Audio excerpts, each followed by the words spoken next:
Bonjour, bonsoir à toutes et à tous et bienvenue dans l'épisode numéro 73 du Dreamcast Show. J'espère que vous allez toutes et tous très bien et on se retrouve aujourd'hui pour un épisode un peu spécial, oui et non.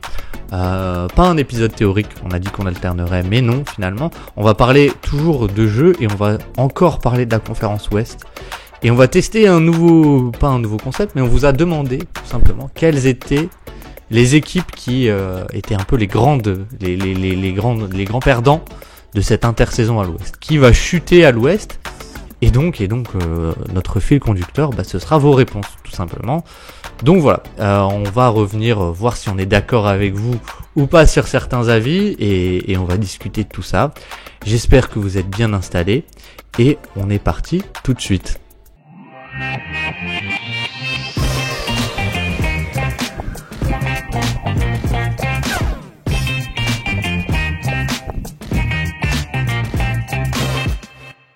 Et on est parti pour cette conférence Ouest avec un invité quand même de marque, d'exception. C'est une première dans l'histoire du Dreamcast Show puisque c'est un rédacteur d'un média américain. C'est monsieur Azmat, la NBA de Celtics Blog. Bienvenue Azad. On a dit con. Bienvenue. Merci beaucoup. Merci beaucoup de l'invitation. Du coup, je suis très honoré d'être sur le Dreamcast Show. Podcast que je viens de découvrir, du coup je suis très, très honoré d'être là. Non, blague à part. Azad, comment ça va ? Et du coup voilà, j'ai un peu fait l'intro. Tu es officiellement rédacteur pour Celtics Blog, c'est ça ? Et apparemment, ouais. Je sais pas encore comment j'ai réussi à me débrouiller pour les convaincre, mais finalement oui. J'avais candidaté un peu, il y a un mois ou deux, et au final j'ai passé 2 étapes de recrutement, dont un pour donner un peu les coulisses. Genre il y avait un article à rédiger sur un trade imaginaire, et le trade imaginaire c'était Derek White qui était échangé à la trade deadline contre Jaden Ivey et Tim Hardaway Jr. Et voilà, en gros ils envoient ça par mail au milieu de la nuit vu que c'est aux US. Et moi j'étais en week-end avec des potes, mais j'avais pris mon ordi et j'ai bien fait pour le coup parce qu'ils donnent ça et ils disent vous avez 36 heures pour nous renvoyer l'article écrit sur ça. Et du coup j'ai une matinée un peu fatiguée, mais bon j'ai pris une matinée de mon week-end pour faire ça et envoyer, et après j'ai croisé les doigts et finalement me voilà dans l'équipe du Celtics Blog. Donc ouais, non, c'est plutôt cool. Ouais, félicitations. Et oui, toi, après l'article était pas très compliqué vu que t'es un grand fan de Jaden Ivey, comme on le sait tous. Non mais blague à part, félicitations mais malgré tout tu restes sur le Dreamcast Show. Ouais, oui, je vais nulle part. Je reste concentré sur le Dreamcast Show. J'ai même fait une vidéo sur le Blind Pig cette semaine, donc vraiment je suis et une très bonne vidéo avec une intro historique. Donc si vous écoutez ce podcast et que vous n'avez pas vu cette vidéo, faites-moi plaisir, allez voir la vidéo sur le Blind Pig parce qu'elle est très bien, tout simplement. Tout simplement. Pas besoin d'aller chercher plus loin. Bon, finissons-en avec nos vies et commençons avec le podcast Azad. Est-ce que t'es prêt ? Est-ce que le concept te va de lire les takes des auditeurs et de remonter un peu comme ça pour voir si on est d'accord avec eux ou pas ? Est-ce que t'as quelque chose à rajouter avant qu'on démarre tout simplement ? Je trouve que c'est déjà très cool de pouvoir faire ça. Ça veut dire qu'il y a des gens qui écoutent. S'il y a des gens qui donnent leur avis, c'est qu'il y a des gens qui écoutent. Donc tant mieux en vrai. Je trouve qu'on a la chance d'avoir ça, donc profitons-en. Donc très chaud de faire ça. Tout à fait. Et écoute, je te propose de commencer et d'aller dans l'ordre de on va dire l'équipe la plus mentionnée à l'équipe la moins mentionnée. Et donc on peut tout de suite commencer si ça te va. Si le rosé est passé, on peut commencer tout de suite avec l'équipe qui a été la plus mentionnée, c'est les Clippers. C'est assez évident. Donc, je vous ai demandé tout simplement, répondez à la question suivante: qui sont les grands perdants de l'intersaison à l'Ouest et surtout pourquoi? Et donc, on a eu Vince qui nous dit les Clippers avec la perte de PG. Mhm. On a eu Polo qui nous dit Clippers car perte de PG, donc ça va peut-être poser des problèmes en attaque. On a le T qui nous dit Clippers assez évident avec le départ de PG, beau roster avec plein de roleplayers autour de Kawhi et Harden, mais quid de leur niveau à 33 et 35 ans, c'est bien vrai. On a Raphaël Delcroix qui nous dit les Clippers qui n'ont plus assez de star power pour être contender. HNR qui nous dit gros perdant Clippers et Nuggets, mais donc Clippers. Et l'autre Vincert qui nous dit Clips et Denver. Et les Lakers aussi. Donc voilà. Et sur YouTube, on a aussi Grode Billy, si j'arrive bien à le lire, pardon, qui nous dit pour moi les grands perdants de l'intersaison contre les West sont les Nuggets, les Clippers et les Warriors. Et sur les Clippers, il nous dit pauvres Clippers menés par un Kawhi et un Harden fragile, Derrick Jones Jr. ou Zubac en troisième option, MDR. Et c'est peut-être un peu dur de lui donner tort, mais du coup c'est un peu l'équipe évidente. Toi, comment tu te situes par rapport à l'intersaison de ces Clippers qui ont donc perdu Paul George évidemment et qui ont tout de même ramené du coup Derrick Jones Jr., Chris Dunn et si je ne dis pas de bêtises, qui est-ce qu'il y a d'autres? Il y a Kevin Porter Jr. aussi. Nicolas Batum aussi du coup. Et Nicolas Batum qui revient, exactement. Comment Qu'est-ce que t'en penses un peu, on va dire, de ces Clippers? Tu peux aller dans la direction que tu veux, on va dire. Bah, je pense que il y a des chances qu'ils deviennent encore plus une caricature de ce qu'ils étaient. Et je trouve que justement, Paul George leur a apporté un peu de flexibilité, alors qu'avec juste Kawhi et Harden, je pense que ça va être encore plus une équipe qui, déjà quand ils jouent, moi je pars du principe que les mecs vont jouer. J'ai pas trop faire des et s'ils jouent pas et s'ils se blessent, je pars du principe qu'ils vont jouer au moins 75 matchs, tu vois. Et ça va être beaucoup de mi-distance. Ça va être beaucoup d'isolation et de mi-distance. Je pense qu'on va retrouver énormément de ce qu'on avait déjà l'année dernière, donc créer des mismatchs et ensuite pour que Kawhi et James Harden puissent attaquer en isolation. Donc je pense que ça va pas trop bouger. Il y a quand même des joueurs intéressants autour de ces gars-là. Je pense qu'avoir comme Guillaume les appelle, genre un gunman comme Norman Powell, c'est toujours très utile. Il y a aussi Zubac qui est un super rim runner à côté de James Harden pour du pick and roll. Terrence Mann, Derrick Jones Jr., Nicolas Batum, Chris Dunn peuvent être des connecteurs vraiment intéressants. Amir Coffey aussi. Mais il y a un moment aussi où je me pose la question, dans réalité, est-ce que tous ces joueurs-là, est-ce que cet effectif, en fait, il est pas voué à être échangé pour récupérer des pièces? Est-ce qu'ils vont vraiment, en fait, est-ce que les Clippers vont être l'effectif des Clippers sera le même à la fin de saison? Je sais pas, je me dis, il y a moyen que tout explose potentiellement en milieu de saison et même que les Clippers soient un petit peu tu vois, c'est comme si dans un jeu de société, t'avais un deck mystère où au fur et à mesure de la saison, il y avait des cartes qui pouvaient apparaître et c'est un peu genre, en fait, qui c'est qui va aller réussir à choper Kawhi ou James Harden ou même un Norman Powell ou même Terrence Mann, tu vois, à l'intersaison ou pendant la saison. Donc ça va sûrement coûter cher aux gens qui vont vouloir aller chercher ces joueurs parce que du coup ce sera pendant la saison, ils vont voir qu'ils ont des problèmes d'effectifs et qu'il y a des joueurs chez les Clippers qui peuvent correspondre à ça. Et eux, les Clippers vont plutôt être en mode vendeur. On a des choses à vendre, mais on peut pas vraiment jouer grand chose entre guillemets. Donc voilà, je pense qu'il y a moyen que ce soit ça. J'ai du mal à imaginer qu'ils veuillent être compétitifs en sachant que l'année dernière, on a déjà vu les limites de l'approche qu'il pouvait y avoir avec un meilleur effectif. Donc ouais, j'imagine mal vouloir être compétitif, j'imagine plutôt vouloir être vendeur et récupérer le plus possible. En plus, il y a des contrats quand même qui sont assez intéressants. Je pense que tu vois, celui de Kawhi qui a encore jusqu'en 2026-2027, tu t'assures quand même, si tu vas échanger pour Kawhi, tu t'assures qu'il va d'avoir au moins 3 ans de lui. Bon, après, est-ce qu'il va les jouer, c'est une autre question, ouais. Mais en tout cas, il y a des contrats assez intéressants, même celui de Zubac, tu vois, qui va jusqu'en 2028. T'as Norman Powell qui a encore une année de contrat aussi. Un mec comme Terrence Mann, je pense que tout le monde en voudrait. Donc voilà, il y a des choses intéressantes à aller chercher.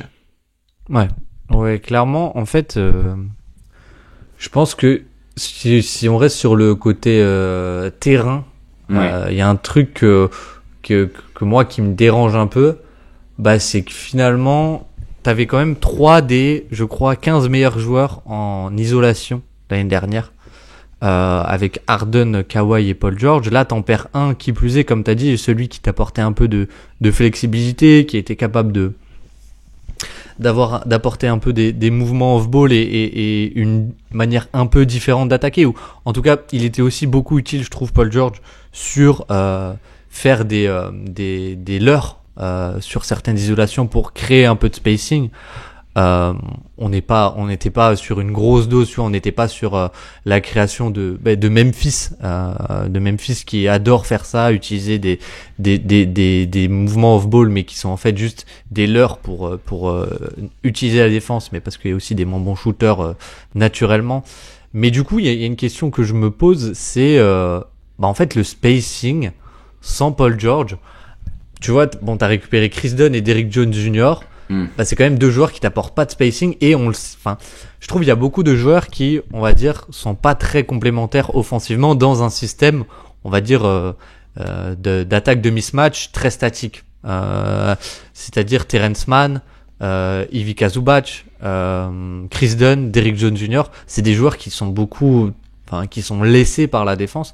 Alors après, t'as Nicolas Batum qui est arrivé aussi, qui t'apporte un peu ce spacing, mais je trouve t'as un peu un amas de connecteurs pas forcément très bons shooters, et qui serait, je pense, encore plus valuable dans un système un peu en mouvement et plus dynamique, mais qui du coup, je trouve, se marche un peu dessus et perdent un peu de valeur. Et donc en fait, même si l'effectif défensivement il est intéressant, et l'année dernière ils étaient que 14e défense, et là je me dis que franchement, avec, on va dire, tu perds Paul George, mais t'as quand même une plus-value de nombre, tout simplement. T'as une profondeur d'effectif défensivement qui est ultra intéressante, donc ce chiffre peut monter. Mais ouais, comme dit, je pense que je me rejoins un peu ce que disaient les auditeurs, dans le sens où offensivement, c'est peut-être là où ça va plus se faire sentir, alors que pourtant Paul George paradoxalement, Paul George joue à un niveau défensif assez incroyable aussi. Donc ouais, en fait, j'ai un peu tout ça pour dire que je te rejoins dans le sens où j'ai du mal à voir les Clippers ultra compétitifs.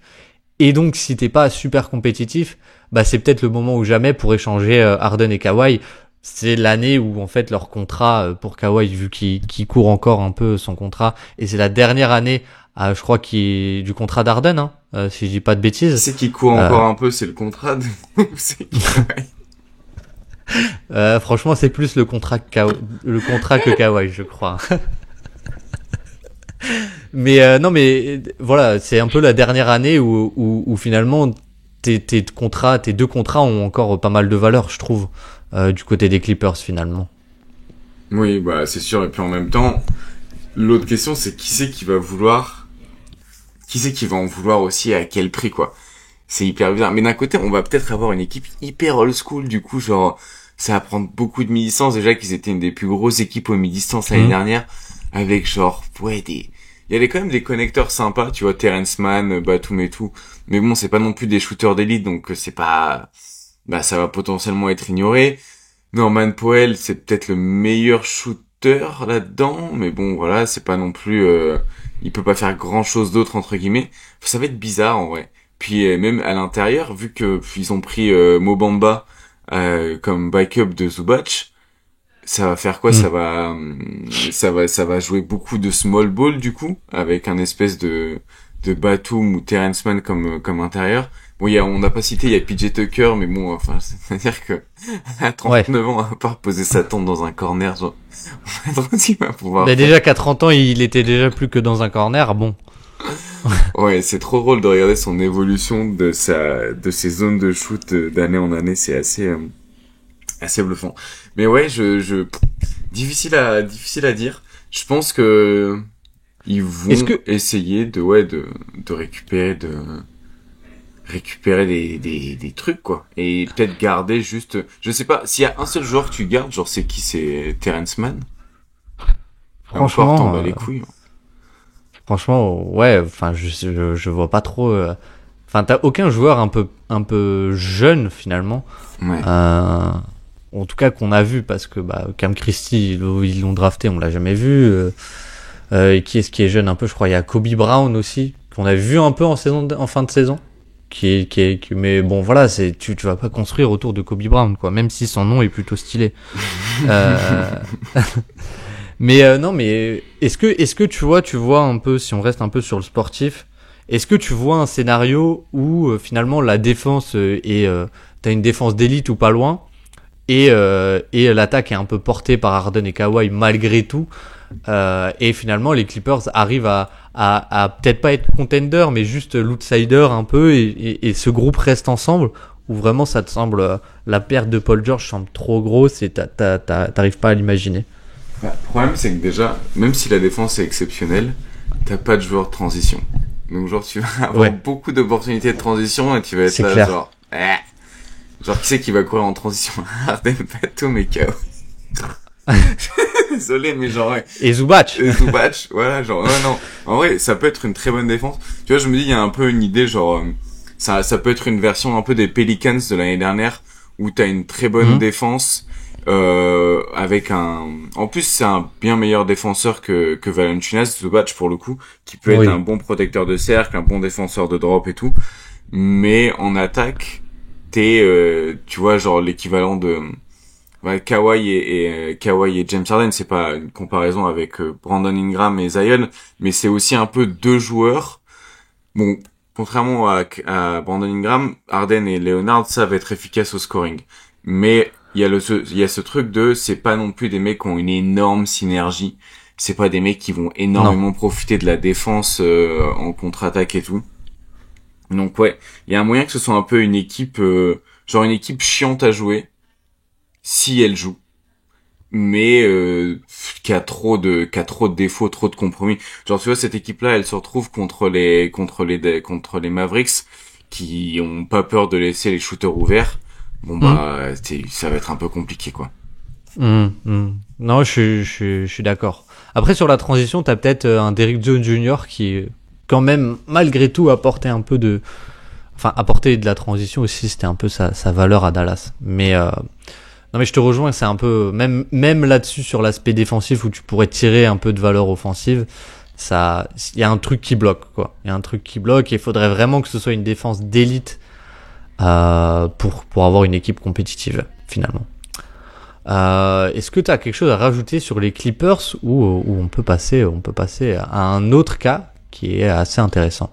J'espère juste que pour Tyronn Lue, il va pas genre se manger un licenciement juste parce que l'équipe est moins bonne que l'année dernière, alors que c'est pas vraiment de sa faute quoi. Ouais. Mais quelque part, on n'en a pas parlé, mais je trouve que ça match pas trop finalement l'effectif avec le. Enfin, si ça match parce que t'as toujours Kawhi et Harden, donc tu vas toujours pouvoir jouer ça. Mais enfin, je me demande à quel point en fait Tyronn Lue, s'il a pas ce mégapole de superstar, ce mégapole George, à quel point il perd tout de suite de la valeur en tant que coach offensivement, je parle. Ouais, non, après, je pense que je suis pas assez bon en évaluation de coach, mais en tout cas, c'est l'impression que ça donne.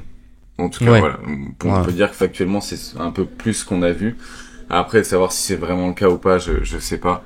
Mais, un autre truc, allez, si vous l'avez pas encore fait, écoutez le podcast de Guillaume qui parle un petit peu du trade de Paul George et comment ça s'est passé et pourquoi ça s'est déroulé ainsi, en tout cas qui va un peu dans le détail. Je pense que c'est intéressant aussi de comprendre que ils étaient un peu à une impasse dans tous les cas et qu'ils ont pas voulu lui donner ce que lui attendait concrètement en termes de contrat. Donc il y a pas c'est assez intéressant aussi de voir dans quelle situation ils sont les Clippers pour aussi mieux comprendre pourquoi on pense qu'il y a des chances qu'ils fassent tout péter la saison prochaine quoi. Les Clippers qui joueront d'ailleurs dans leur nouvelle salle, si je dis pas de bêtises, cette année. C'est cette année qu'ils ont déménagé. Oui, c'est ça, c'est cet été. Voilà. Donc ils auraient peut-être aimé commencer avec Paul George leur nouvelle ère, mais ce sera finalement sans lui. On peut passer à la deuxième équipe qui est très citée dans les réponses à notre tweet. C'est les Nuggets. Donc si tu veux bien, je vais citer ce que les gens nous ont dit, tout simplement. Donc on a Vince qui nous dit les Nuggets qui ont perdu KCP, un autre role player important de leur run après Brown. Donc ils avaient perdu l'été précédent, Bruce Brown. Ils font le pari de Brown et Strouser, mais je suis pas sûr. Ok, on a Polo qui nous dit Denver car perte de KCP plus arrivée de Westbrook et Saric. Donc on considère que les arrivées sont des malus. Le T qui nous dit Denver, départ de KCP pas remplacé, comme pour Bruce Brown l'été dernier, et pas de gros renforts sur poste faible. Le backup de Jokic et la profondeur de l'effectif. Raphaël Delcroix qui nous dit les Nuggets qui s'affaiblissent en ne remplaçant pas beaucoup, risque de manque de spacing. Qui est-ce qu'on a d'autre? Antabob qui nous dit pour moi parmi les perdants il y a Denver qui perd KCP qui va être remplacé par un joueur du banc sans l'améliorer considérablement pour autant. HNR Clippers et Nuggets. Vince qui nous dit Clips Denver, bon je l'ai déjà lu pardon. Johan ou Johan Celtic Joe qui nous dit du coup assez d'accord avec le V. Denver qui perd un membre du 5. Donc ce qui revient beaucoup c'est quand même la perte de KCP. Et Fashku qui nous dit les Nuggets. Et je crois qu'on a fait le tour. Et je trouve que Denver c'est un cas un peu plus intéressant parce qu'il y a un débat. Il y en a qui disent qui peuvent on va dire argumenter que en tout cas la TI je trouve que j'arrive à voir le plan et c'est pas juste une perte un peu subie et une aussi grosse perte que Paul George avec KCP. Qu'est-ce que t'en penses toi de Denver? Je trouve quand même que c'est emmerdant de perdre KCP. Et tu vois genre je sais pas, j'ai l'impression que ça a apporté quand même un certain équilibre à ce 5 majeur. Un équilibre offensif et défensif, parce que du coup, il apporte énormément de spacing, énormément de mouvement, et c'était le meilleur défenseur sur le terrain avec Aaron Gordon. Donc ça veut dire que qui prend un peu la place sur le banc, dans le 5 majeur, du coup, ça va être Christian Brown, qui est un joueur à compromis, entre guillemets, parce que bien qu'il soit peut-être aussi bon défenseur, ou en tout cas un autre type de défenseur plus grand, enfin avec d'autres qualités, bon pas aussi bon que KCP, mais qui soit un défenseur correct, qui soit pas problématique, mais c'est pas un shooter qui te permet d'avoir un tel niveau élite et un tel spacing un petit peu de manière indéfendable où tu sois obligé de le respecter. Donc déjà t'as un premier joueur à compromis qui va rentrer dans le 5 à la place, ou alors ce serait Julian Strouser, mais du coup Strouser qu'on a vu jouer peu au final, qui a l'air d'être un pétard offensif, mais quid de la défense et quid même de la capacité à jouer 30 minutes à un tel niveau. Ensuite t'as Peyton Watson qui est du coup un non-shooter. Donc après sinon tu peux mettre Westbrook dans ton 5 si ça te fait rire, mais je trouve que tu te retrouves quand même avec je trouve qu'il apportait un certain équilibre à ce 5 qui est quand même un peu, enfin tu vois, genre le 5 fonctionne parce qu'il y a Jokic, mais en fait à quel point Jokic peut tout faire fonctionner, au bout d'un moment à force de lui retirer des trucs fonctionnels autour de lui, ça va commencer à coincer quoi. Saric, je comprends l'idée de, tu vois, tu pourras faire du 5 out en jouant avec Saric, entre guillemets, Saric et Jokic quand Gordon n'est pas sur le terrain, donc peut-être ça peut être intéressant là-dessus. Après, défensivement, du coup, ça va être hyper problématique. Après, Saric, il fait pas mal de post-up aussi. Mais après, c'est un joueur qui est assez dynamique quand même, c'est un bon connecteur, donc c'est intéressant. La signature de Westbrook, c'est toujours pas compris. En vrai, Westbrook, non, je sais pas. Genre, qu'est-ce qu'ils veulent en faire, je comprends pas trop. Mais, voilà. Donc, non, moi, je trouve que je suis un peu pessimiste et j'ai un peu peur que ça fasse, 2 années, ça fasse une année un peu balancée par la fenêtre de la carrière de Jokic. Donc voilà, j'espère qu'il va vite arriver aux Celtics parce que du coup, faut sauver le soldat Jokic là. Oui, voyons. Oui, c'est ça. Bon. Non mais alors je pense qu'il y a un truc quand même qu'il faut dire et qui est assez évident mais qu'on n'a pas dit et que certains auditeurs ont dit, mais c'est finalement que en fait les Nuggets perdent avec Caldwell Pope leur 5 majeur. Ils ont plus leur 5 majeur qui a joué 1923 possessions ensemble l'année dernière. C'est énorme et qui avait un net rating assez fort et sur lequel Mike Malone a beaucoup forcé l'an dernier, notamment en playoff. Et je crois que c'est KCP qui le disait dans une interview qu'il faisait que ils étaient complètement cramés en playoff, quoi. Ils étaient complètement cramés en playoff et qu'il y avait plus rien dans le moteur parce que ils avaient pas mal forcé aussi sur ce 5 majeur en saison régulière. Et finalement le deuxième 5 majeur le plus utilisé avec 900 possessions, bah il y a aussi Caldwell Pope. C'est le même et t'as juste Reggie Jackson à la place de Jamal Murray. Et donc ensuite, si on enlève ces deux line-up, la line-up qui a le plus joué, il y a encore Caldwell Pope en plus, mais bon bref, soit, c'est Reggie Jackson, Christian Brown, Caldwell Pope, Peyton Watson, Nikola Jokic, et elle a joué 182 possessions ensemble. C'est ridicule, c'est rien du tout, et ça montre bien que en dehors de ce 5 majeur, ou presque, ou avec Reggie Jackson à la place de Jamal Murray, mais en dehors de ce 5 majeur, Mike Malone, il trouvait pas forcément il a pas trouvé ses line-up du tout l'an passé, et Caldwell Pope était un maillon ultra important de cette équipe, parce que comme tu l'as dit, je trouve il y a la défense on-ball et off-ball avec Caldwell Pope, qui est assez incroyable. Et puis t'avais le spacing, et finalement Christian Brown, en fait ce qui je pense que si on peut résumer ça, c'est la notion de compromis, que en fait si tu mets Julian Strawther, tu vas avoir des compromis plutôt défensifs, et si tu mets Christian Brown, tu vas avoir plutôt des compromis offensifs à la place. Donc ça c'est sûr que c'est quand même un gros problème, surtout sur j'imagine que ça va être Christian Brown quand même.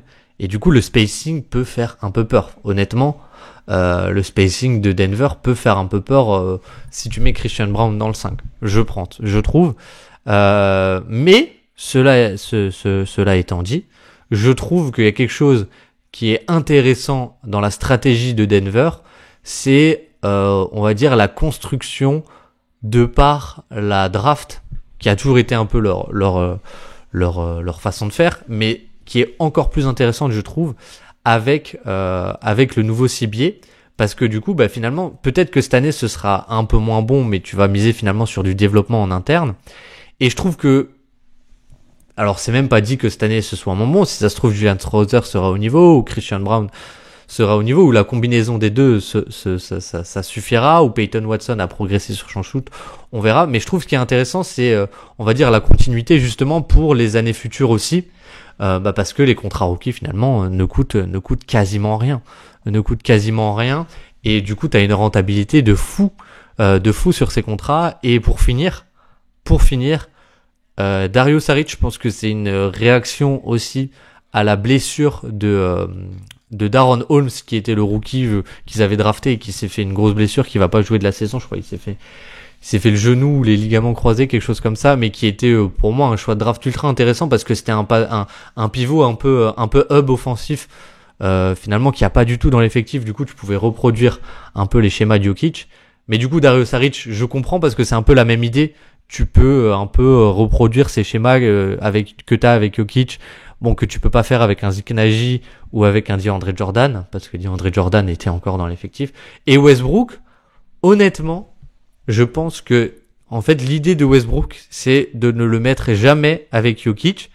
Et quoi qu'on en dise, je pense que Westbrook peut venir être un peu ton créateur de banc sur ta seconde unit, que tu n'avais pas du tout, finalement. Et on va dire à un certain niveau, je pense qu'il peut toujours le faire, être un créateur d'attaque pour les autres, que Denver n'avait pas du tout. Je trouve que, tu vois, Jamal Murray, on a vu un peu ses limites dans cet aspect-là, quoi. Oui, mais du coup, si on a vu les limites de Jamal Murray, qu'est-ce qu'on va faire de Westbrook?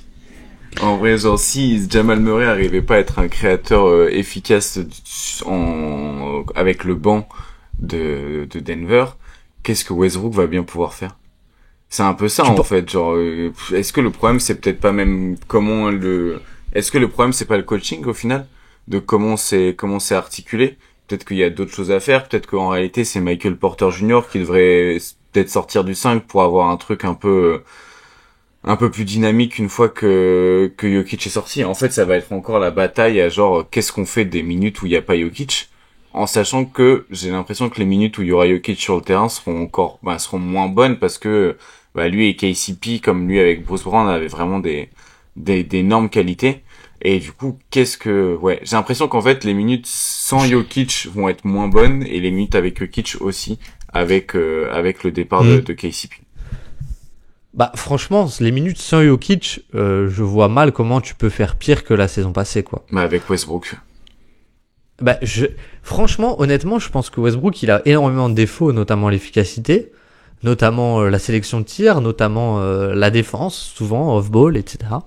Mais en termes de créateur d'attaque, est-ce qu'il est pas capable de créer encore un peu d'attaque sur 10 minutes de temps de jeu? Tu penses vraiment que, pas pour lui, mais vraiment pour les autres, avec on va dire sa force de pénétration, sa pression au cercle, tu penses pas qu'il puisse encore un peu à un certain niveau apporter une création qui, encore une fois, je trouve était plutôt inexistante l'année dernière, quoi. Moi, à part sur Cut, je vois pas vraiment ce qu'il puisse apporter. Ou alors comme poseur d'écran, j'aimais bien quand il l'utilisait un peu comme poseur d'écran, mais du coup pas comme pas comme créateur, comme finisseur, ça peut être hyper intéressant. Genre, tu vois, je le vois bien plutôt jouer à la limite avec Jokic et être un poseur d'écran pour Jokic et puis partir au cercle ou jouer même sur short roll, des trucs comme ça. Mais pas comme porteur de balle, quoi. Ouais. Mais moi, ce qui me fait peur, c'est qu'il va sans doute jouer du coup avec la seconde unité et du coup avec un Peyton Watson et sans doute un autre non-shooter. Enfin, même si c'est Dario Saric, là, ton spacing de ta seconde unité, c'est assez terrifiant, quoi. Assez terrifiant. Et je pense que quand même, on peut un peu recentrer le débat aussi sur les jeunes parce que c'est quand même le gros enjeu de la saison. Toi, je pense que c'est impossible de faire autant que KCP, tant il était un peu parfait, on va dire. Mais comment tu te situes un peu sur Christian Braun? On va laisser Julius Randle parce qu'on l'a très peu vu la saison passée. Mais sur Christian Braun, qui va sans doute être dans le 5 majeur, est-ce que tu penses pas qu'il puisse apporter des choses un peu différentes, notamment, je pense offensivement, il a quand même un jeu de cut un peu plus intéressant que KCP ou des choses comme ça sur transition aussi. Il est très bon sur transition. Qu'est-ce que t'en penses, toi, un peu de lui? Pas forcément dire oui, il va pas remplacer KCP ou quoi, mais comment tu évalues le niveau de ce joueur, quoi? En fait, le problème par rapport à KCP, dans tous les cas, c'est genre son 3 points, à quel point il va être respectable et respecté, entre guillemets. Là, tu vois, il a fait quand même des bons pourcentages l'année dernière, mais ça reste des volumes genre assez légers. Sur la première saison, il prend 85 3 points, et la deuxième saison, il prend 156 3 points. Donc sur 82 matchs joués, tu vois, c'est vraiment un volume qui est assez limité. En vrai, c'est un joueur à petit volume dans tous les cas, mais à quel point ça va pouvoir être vraiment utile dans l'attaque. Super joueur de cut, donc avec Jokic, ça va hyper bien fonctionner. Mais il va pas... en fait, le truc, c'est vraiment le shoot pour moi qui crée la grosse différence entre les deux. Parce que le reste, tout ce qu'il va apporter, en vrai, c'est trop bien. Genre, il peut porter la balle, c'est un super connecteur, c'est un joueur de cut, c'est un joueur qui est hyper intelligent, qui peut rentrer dans n'importe quel moule. Ce que KCP était aussi capable de faire, mais moins bon à la passe. C'est quand même un bien meilleur passeur. Et en plus, c'est un joueur qui est plus grand, donc c'est plus fonctionnel même sur le terrain et tout. Mais le problème, c'est que le shoot, le volume est trop bas pour être vraiment respecté, je pense. Et du coup, de ce volume bas, est-ce que tu arriveras à en faire un shooter correct, en sachant qu'au lancer franc, ça reste quand même genre mauvais. Il a 61% l'année dernière, 67% cette année. Donc tu dis bon, apparemment la touche un petit peu du shooter n'est pas là.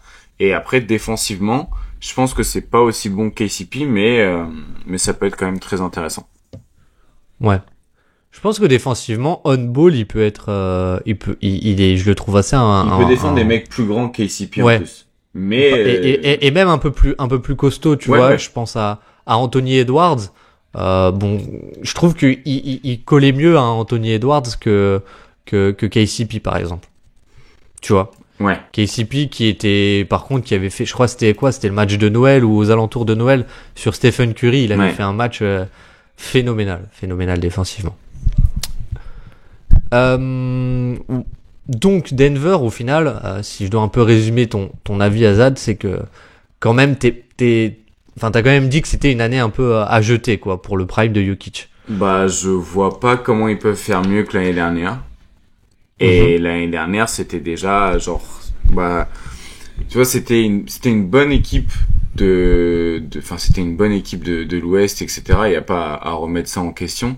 Mais c'était pas suffisant pour vraiment s'assurer une place en finale de conférence. Et même au niveau, tu vois, des stats, il y avait quand même certaines limitations qui prouvaient que bon bah voilà, tu vois, t'as que plus 6 de net rating, donc t'étais pas une équipe hyper dominante. T'avais des petits problèmes structurels, mais bon, d'un autre côté, est-ce que ils vont être moins bons? Oui. Est-ce que ça va créer une grosse différence? Je sais pas, mais en tout cas, j'ai pas l'impression que ce soit suffisant pour être ultra dominant. Après, en 2023, ils sont champions avec seulement plus 4 de net rating, en fait, et c'est toute la bah c'est tout les bienfaits de Jokic. Donc après, voilà, ça va dépendre aussi on peut pas non plus dire le futur et dire bah ça va jamais bien se passer pour Denver, parce qu'en réalité il y a un monde où tout fonctionne comme ça a tout fonctionné cette année pour les Celtics, et ça avait tout fonctionné pour eux l'année dernière. Tu tombes sur des match-up avantageuses, des blessures, des choses comme ça, donc ça peut très bien fonctionner, mais je trouve que la marge de manœuvre sans KCP est beaucoup plus petite, parce que du coup il y a beaucoup plus de compromis à faire avec les joueurs qui seront sur le terrain, et j'ai vraiment peur du spacing avec Jamal Murray, Aaron Gordon et Christian Brown sur le terrain, quand il te restera du coup Jokic et MPG, quoi. Et même Jokic, c'est pas non plus c'est un mec qui apporte énormément de spacing, il apporte d'autres choses, mais bon, ça devient un peu compliqué. J'ai l'impression que ça va un peu à l'inverse de la construction moderne. De toute façon, enfin pour moi, signer Westbrook, c'est pas 2024, quoi. Ouais, c'est un peu moyenâgeux, quoi. Ouais. Bah, ouais, je pense que le spacing, c'était déjà pas la force de cette équipe et qu'il s'est affaibli. Donc ça va être un vrai souci. Et dernière question, qu'est-ce que tu penses un peu du coaching, on va dire, de Mike Malone? Est-ce qu'il peut réinventer des nouveaux systèmes, etc. Qu'est-ce que t'en penses, toi? Bah, ouais, j'ai l'impression qu'ils sont peut-être un peu arrivés au bout, et j'ai même l'impression que humainement, ils sont un peu arrivés au bout. Quand tu vois KCP qui dit qu'il est cramé, je pense qu'il y a peut-être ce groupe-là était arrivé au bout, et peut-être qu'en fait faire le move de KCP ou laisser partir KCP, ça va inviter d'autres départs, et peut-être reconstruire peut-être le joueur le plus fonctionnel autour de Jokic. Finalement, peut-être que c'est pas Jamal Murray, peut-être que c'est MPG ou Aaron Gordon, et peut-être que je sais pas, peut-être que ça inviterait plus de départs, que ce soit du Jamal Murray ou alors du coach. Tu vois, j'aimerais bien, par exemple, t'imagines un James Borrego qui coach Jokic. C'est un peu sexy, Ouais. tu vois. Tu te dis, bon, Ouais. offensivement, on pourrait avoir 2-3 dingueries, quoi. Donc ouais, peut-être un mec un peu moins militaire dans le coaching, entre guillemets. Et peut-être que même humainement, ils sont arrivés aussi au bout d'un cycle. Et il faut arriver... c'est jamais facile de se quitter, mais il y a des moments où il faut savoir, genre, arrêter, quoi. Ouais. Donc, voilà. Ouais. Bah ouais, je pense que offensivement, c'est peut-être un peu là où, quand tu te dis que c'est une attaque qui est quoi, en gros depuis 2 ans, c'est la 5e attaque de NBA, c'est une attaque top 5 et qui est très, on va dire, je trouve très stable finalement. Tu vois, c'est une équipe qui réussit beaucoup dans les fins de match, mais je trouve que c'est tellement, on va dire, l'effet Jokic, de par en fait ce qu'il t'apporte, de par son profil, hein, de par le niveau juste de ce joueur. Mais en fait, tu vois, souvent je trouve on retrouve beaucoup les mêmes sets. Alors c'est pas des sets classiques de pick and roll et des choses comme ça, mais tu vois, les systèmes, je trouve, il y a finalement on arrive aussi peut-être à une, comment dire, à une fin là-dessus où il y a pas de réinvention. Et tu vois, je trouve que la défaite contre Minnesota, c'est aussi parce que Minnesota avait l'effectif défensif pour, mais il y avait aussi, je trouve, un côté où Minnesota connaissait parfaitement l'attaque de Denver, parce que mine de rien, elle commence un peu à être prévisible et elle se réinvente pas. Tu vois, sur quand ils faisaient des get action ou des choses comme ça pour Jamal Murray, ou les jeux à 3 un peu avec Aaron Gordon et Jamal Murray, je trouve que ça se voyait que Minnesota était parfaitement préparés à ça. Et justement, je trouve là où Minnesota a un peu gagné la série, alors ça, ils auraient pu la perdre aussi, mais là où j'étais bluffé un peu là-dessus, c'est à quel point c'était Minnesota qui arrivait à emmener Denver à prendre les shoots que Minnesota voulait, que la défense voulait, parce qu'il y avait ce côté un peu, peut-être pas, enfin je sais pas si tu vois ce que je veux dire, mais un peu prévisible, malgré que ce soit pas du pick and roll et de l'isolation, quoi. Ouais, bah je pense qu'ils se sont fait avoir à leur propre jeu, et je pense qu'en plus le fait d'avoir déjà eu une série de playoffs l'année d'avant, ils savaient aussi sur quoi appuyer Minnesota, et ça avait déjà été le match-up peut-être le plus difficile qu'ils avaient eu, donc Ouais. je pense qu'ici ils sont arrivés un peu peut-être au bout d'un cycle, que ce soit en termes de coaching et en termes de joueurs, et je pense qu'il faut se poser la question de comment t'entoures Jokic du mieux possible, et est-ce qu'il n'y a pas une valeur à aller tirer de Jamal Murray. Mais bon, malheureusement, ils l'ont re-signé au max. Ouais.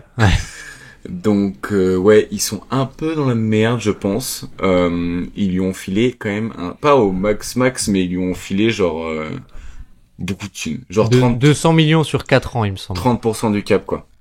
Ouais. Bah, je crois vu qu'il a jamais été au NBA, il peut pas avoir les 35% de toute façon. Si Voilà, je dis pas de donc bêtises. c'est 30% du cap l'année prochaine, et après c'est 29,5, 28, voilà. Donc ça fait quand même une grosse partie du cap quand t'as déjà Jokic qui t'en prend une grosse partie, Michael Porter Jr. qui prend 40 millions la saison aussi pour encore 2 ans. Ouais, voilà. Bon, Voilà. vraiment, va falloir faire des choix. Et Bah, c'est pour ça que, mine de rien, tu vois, je trouve que si tu veux garder cette ossature, bah, se dire de construire par la draft, c'est peut-être pas le pire moyen, quoi. C'est, si tu veux garder ce groupe, hein, évidemment, et quelque part, enfin, c'est pas le pire noyau dur, vu que malgré tout, ça a été une équipe compétitive qui a été championne, mais au-delà du fait qu'ils sont champions, c'est une équipe compétitive depuis quelques années aussi, quoi. ouais, c'est ça, et tu tombes toujours au final à la fin d'un cycle aussi. Il faut être réaliste, tu peux pas être bon tout le temps, et il y a un peu ce truc-là en fait, là, on est en train de voir le truc un petit peu dépérir, entre guillemets, mais bon, d'un autre côté, avec le nouveau CBA, t'es obligé de faire des choix. C'est pas forcément les choix que j'aurais fait, mais en tout cas, voilà. Ils tentent des choses. Et honnêtement, je pense aussi qu'il y a un côté où, franchement, Julian Strawther peut apporter aussi un spacing que, on va dire, enfin, KCP avait des pourcentages assez incroyables, hein, il est quasiment à 45%, je crois, depuis 2 ans. Mais Strawther, c'est vraiment un shooter en mouvement, quoi. Il y a un peu ce côté création en plus, quoi, que tu pouvais pas forcément faire avec KCP. Alors t'as peut-être une perte défensive, Ouais, mais c'est ça, hein. mais un gain offensif, quoi. Tu peux recréer un peu comme dans Moneyball, tu peux recréer KCP dans les agrégats, mais le problème c'est que tu peux pas non plus fusionner Chris Schrenbrand et Strawther et Watson. Sinon, bah oui, t'aurais un joueur parfait, mais du coup, ouais, il y a un peu de KCP dans chacun de ces trois-là. Ouais. Mais il y a pas KCP. C'est ça. Par contre, c'est vraiment Watson. Faut que t'arrêtes de dire Waston.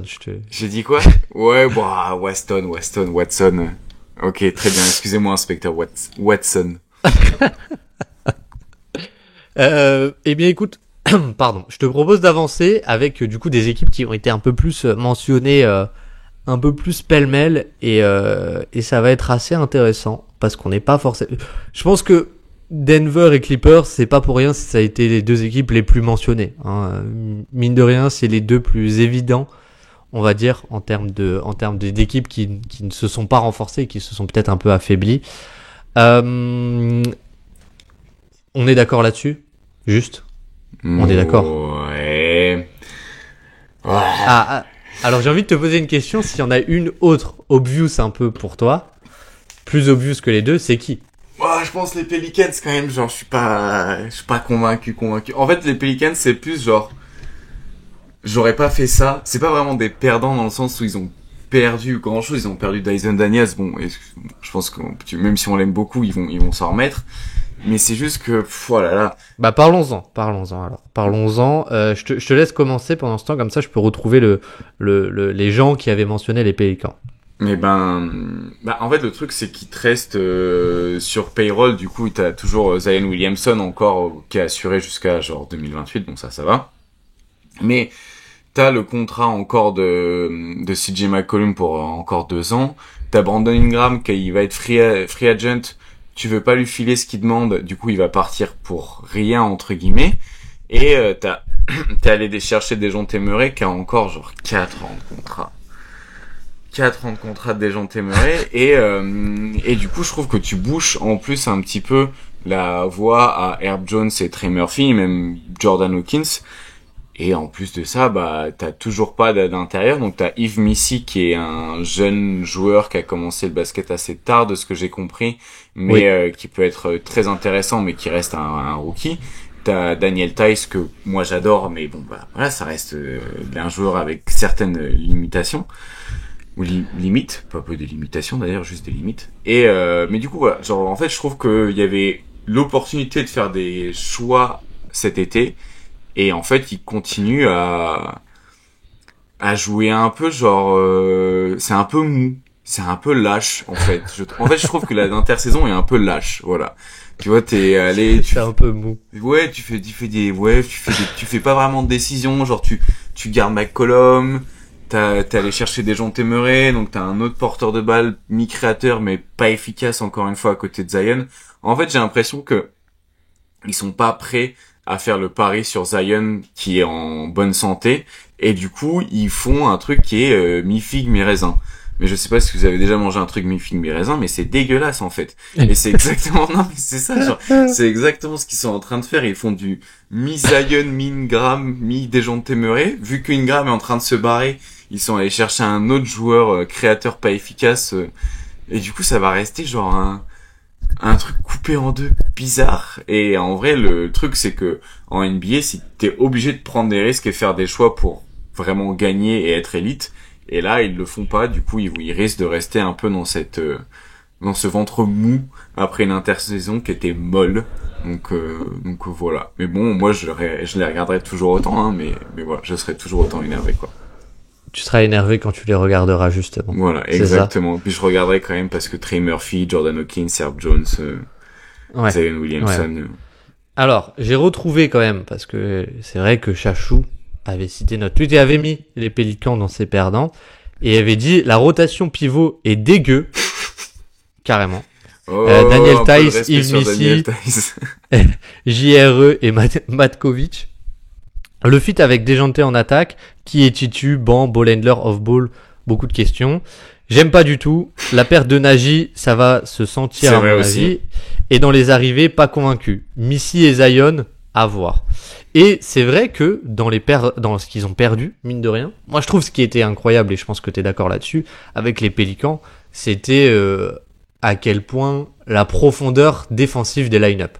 La longueur. C'est-à-dire que, ouais, mais tu vois, quand Trey Murphy rentre sur le terrain, c'est un très bon défenseur. Il peut rentrer. Tu vois, tu sors Herb Jones, bon, qui est limite un joueur All-NBA defensive, All Defensive Team, pardon. Mais finalement, tu rentres Dyson Daniels et Najee Marshall, qui sont deux défenseurs franchement assez exceptionnels. Et mine de rien, tu perds quand même Najee Marshall, Dyson Daniels, Larry Nance Jr., qui était un peu dans ces line-up un peu plus, on va dire, switchable que Jonas Valanciunas, et tu perds aussi Valanciunas, qui malgré tout avait quelques apports, notamment le rebond, où c'était là-dessus on pouvait pas lui enlever quoi. Mais du coup, tout ça, on va dire, tu perds quand même, on va dire, je trouve 2 à 3 joueurs très importants défensivement pour gagner Dejounte Murray et Daniel Theis et Yves Missy quoi. Et Yves Missy, comme tu l'as dit, il a commencé le basket il y a très peu de temps. Est-ce que tu veux le mettre dans le 5 majeur? Alors pourquoi pas, mais comme dit, le fit avec Zion, alors si le fit avec Valanciunas c'était pas bon, je pense que le fit avec Missy est encore moins bon parce que offensivement c'est encore plus brut. Alors défensivement c'est peut-être un peu mieux, mais offensivement c'est encore plus brut. Mais ouais, il y a ce côté vraiment on comprend pas trop, et malgré tout ce qu'on peut leur donner, c'est que Dejounte Murray c'est un porteur de balle qu'ils avaient pas avant, hein. Et je pense que super. Je te rejoins un peu là-dessus, mais dans le sens où ils ont quand même un peu peur de tout orienter Zion, et si tu orientes tout sur Zion, tu fais un peu un truc héliocentrique, bah si Zion se blesse, ton équipe a plus aucun sens d'un coup. Et là, si Zion se blesse, ton équipe a encore un peu de sens et tu peux garder un peu de compétitivité, quoi. Mais est-ce que tu veux être compétitif? Enfin, est-ce que genre, si Zion il est pas là, tant qu'à faire, autant que ce soit encore une année genre balancée, que tu sois dernier et que tu récupères, je sais pas, Cooper Flag. Ah ouais, tu suis la draft, c'est pas mal ça. Je vois que tu suis. C'est pas Cooper Flag, il s'appelle pas comme ça? Si, ok. justement, c'est pour ça. Mais oui, ou Nolan Traoré. Est-ce qu'il va être à la draft l'année prochaine aussi, lui? Oui, Oh là là, c'est deux bon, sur c'est deux. bon. Bah, c'est par bon. contre, faut pas aller chercher plus loin parce que j'en connais pas un de plus. Mais, non, mais l'idée, c'est genre, enfin, je sais pas, oui, c'est, en fait, pour moi, oui, c'est un peu des moves lâches, quoi. Genre, c'est en mode, bon, bah voilà, genre, on s'assure un play-in, même si Zion fait que 40 matchs. Là, genre, si Zion, il est blessé, vous jouez pas de la saison et vous développez Trey Murphy et Herb Jones et Jordan Hawkins et vous faites des tests. Qu'est-ce qu'on en a à foutre en 2024 d'être genre mi-compétitif avec Dejounte Murray, McCollum et Ingram? À quoi ça sert? Non mais alors, attends. Je vais essayer de te convaincre que c'est pas si nul. Même si je suis même pas moi ultra convaincu. Ouais. Donc la tâche n'est pas aisée. Mais, premièrement, est-ce que t'es d'accord qu'une chose qu'on a dit l'année dernière, qu'on a répété, c'est que Zion, on a beaucoup vu le point Zion, même JJ Redick, on avait fait une vidéo, je crois, quand il était encore youtubeur, qui n'était pas coach. Mais il avait fait une vidéo sur Point Zion, il avait même râlé parce que la vidéo faisait pas assez de vues. Mais on est d'accord qu'une des critiques qu'on avait, c'est que Zion avait été très peu utilisé finalement en poseur d'écran parce qu'il avait pas de porteur de balle. Et il y avait pas cette synergie parce que Brandon Ingram était pas forcément le profil qu'il fallait, CJ McCollum aussi. Est-ce qu'on est d'accord là-dessus? Oui. Et tu penses pas que Dejounte Murray ponctuellement peut t'apporter sur certains play calls, être ce porteur de balle que Zion n'avait pas avant? Voilà, ouais, oui, mais bon, c'est quand même très, ça va pas chercher très loin, quoi. Je veux dire, on va pas changer le cours de cette équipe avec ça, dans tous les cas. Oui. Et Je vois ce que tu veux dire. Si tu fais 100 possessions en un match, s'il y en a 3 dans le match où Zion est utilisé en poseur d'écran avec Dejounte Murray à la place de CJ McCollum en porteur de balle, il y a pas une grosse upgrade, quoi. C'est ça. ouais, exactement. Du coup, vraiment pas convaincu. Mais quand même, deuxième chose, tu remplaces en gros numériquement quand même Dyson Daniels par Dejounte Murray. On est d'accord? Ouais. Et quand même, Dejounte Murray l'année dernière, c'est 39% en catch and shoot à 3 points. En vrai, 39% en catch and shoot à 3 points, c'est pas si bien que ça, non? Genre, en dessous Oui, de mais 40. c'est vachement mieux que Dyson Daniels. Mais est-ce qu'il va être respecté à 3 points, Dejounte Murray? Déjà, combien il en prend des catch and shoot? Parce que s'il en a pris 4 dans la saison, Il en prenait 3,7 par match. il prenait 3,7 catch and shoot à 3 points par match? Ouais. Ok, Attends, mais ça me il prenait autant de tirs à 3 points que ça parce qu'il prenait 3,3 pull-up. Ça fait 7 tirs à 3 points par match. Ah C'est ouais, énorme. c'est énorme. Bah écoute, si ça se trouve, Dejounte Murray, va Et changer le cours de l'histoire, hein. Et Azad quand même. Toi qui est un fervent défenseur de la théorie du volume de Marcus Smart. Oh non, allez, je coupe, merci, bonne soirée, au revoir. Non mais il a quand même le volume pour lui, Dejounte Murray. Il a quand même. Oui. Et là tu peux te dire que son nombre de pull-up va drastiquement baisser. Je pense que s'ils le prennent, c'est quand même dans une optique de le re-optimiser. Et donc quand même 39% en pull-up, en catch and shoot, pardon. Bon après c'est vrai aussi que c'est un peu malhonnête de ma part parce que l'année passée, il était à 33% en catch and shoot. Aïe. Donc voilà, quel est le vrai niveau en catch and shoot de Dejounte Murray? Mais je trouve qu'il y a quand même une upgrade par rapport à Dyson Daniels, quoi. Là-dessus, et Dyson Daniels qu'on adore vraiment, mais je trouve que sa valeur était pas complètement aussi, il était pas complètement optimisé, parce que son profil il faisait très doublon finalement avec tous les autres, quoi. Donc il sortait pas du lot, et au contraire il t'apportait beaucoup de compromis, quoi. Mais du coup Dejounte Murray, non, je t'ai pas convaincu. Non, mais bon, le volume de catch and shoot est quand même supérieur à ce que je pensais. Mais bon, est-ce qu'il va être utilisé? Après, oui, peut-être qu'ils vont être créatifs. Au final, ils sont allés le chercher pour une raison. Au final, ça leur coûte ce que ça leur coûte, mais bon, en vrai, à voir. De toute façon, ça va être curieux de suivre. Mais j'ai l'impression d'avoir déjà été tellement déçu par l'ajout de Dejounte Temeray à côté d'un joueur que j'aimais bien. J'ai l'impression de revoir un film qui m'a pas plu, en fait. Ouais, tu vois, j'ai l'impression. Tu vas voir le 2 alors que t'as pas aimé le 1, quoi. Ouais, c'est un peu l'idée, ouais. Ok. Donc on verra. Mais ça se trouve, le 2 sera mieux, hein. Mais j'ai du mal à y croire. Ok, d'accord. Bon, moi j'aurais essayé de te convaincre quand même un peu.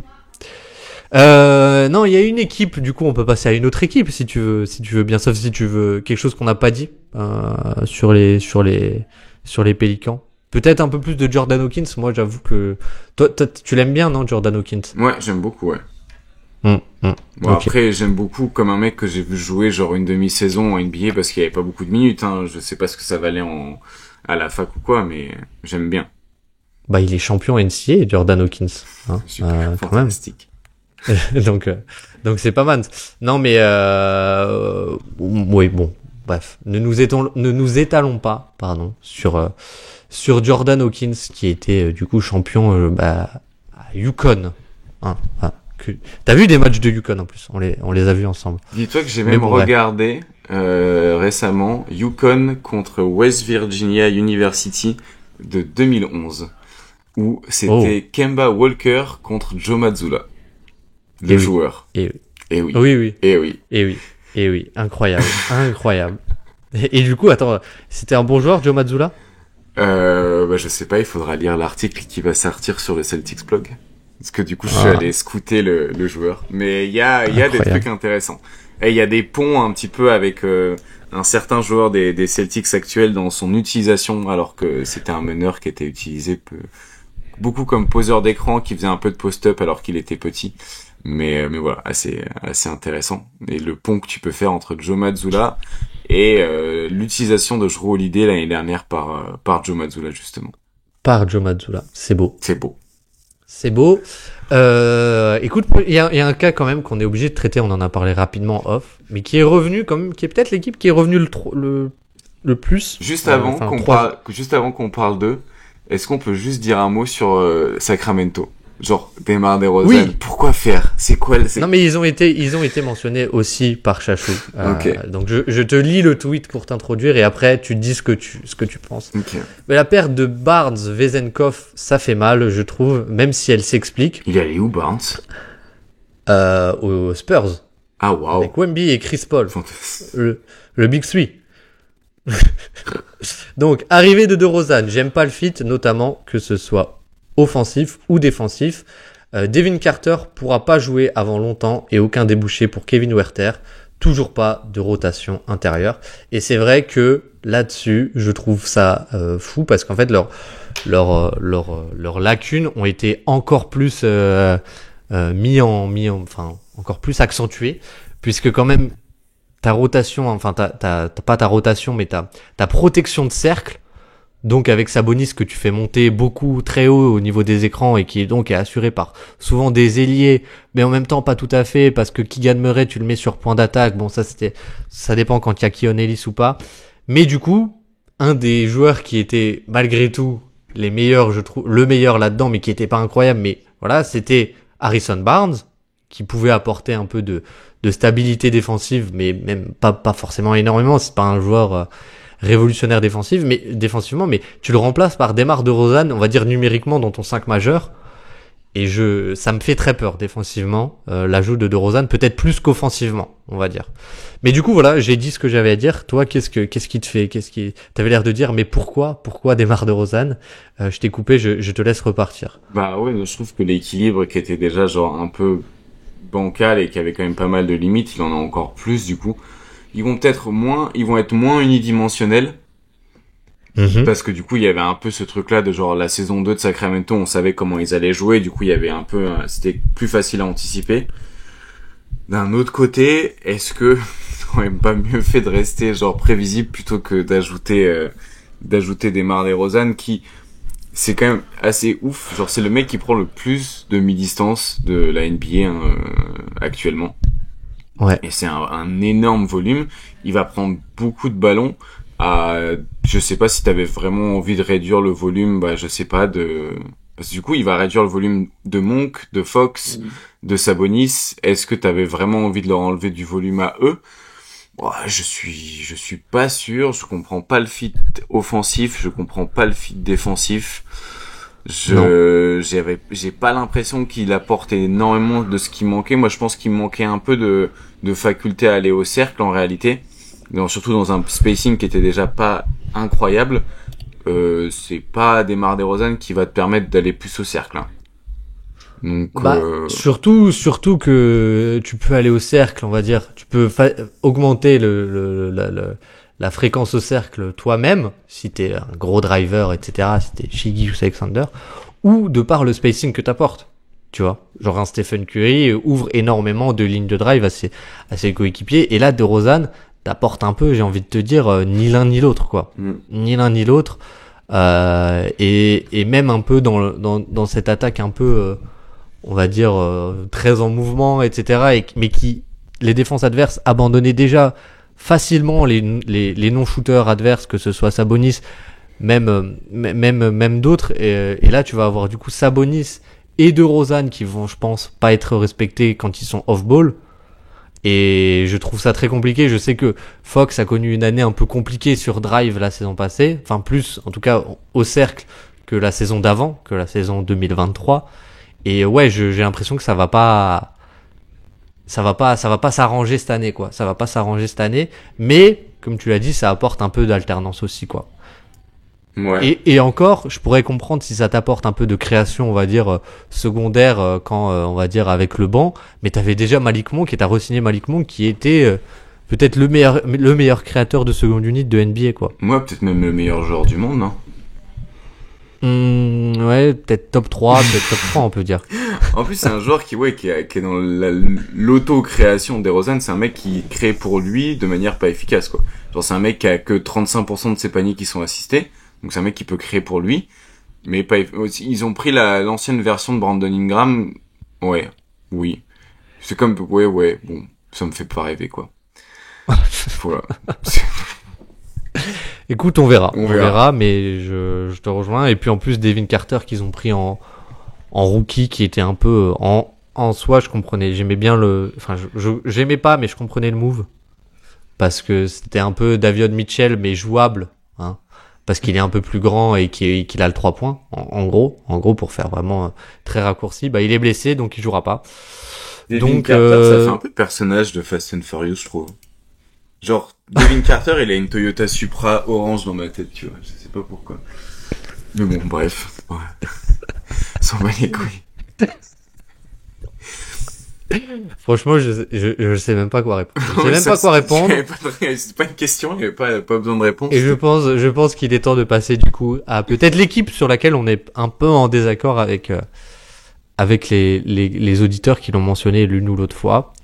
C'est les Warriors, notamment Roro.ave, qui nous a dit les Warriors avec 2 points d'exclamation, un effectif vieillissant, une signature de Curry un peu bizarre.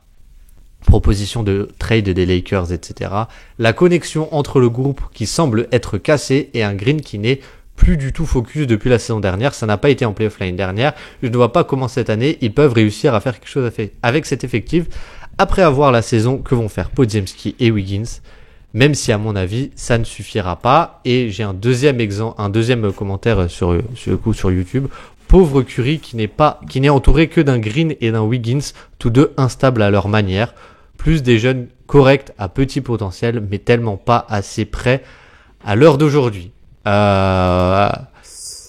ben nous, on est, alors peut-être pas ultra chaud, on va pas dire que c'est le retour qui sont contenders, les Warriors, mais on trouve qu'il y a des choses intéressantes dans leur intersaison malgré tout, quoi.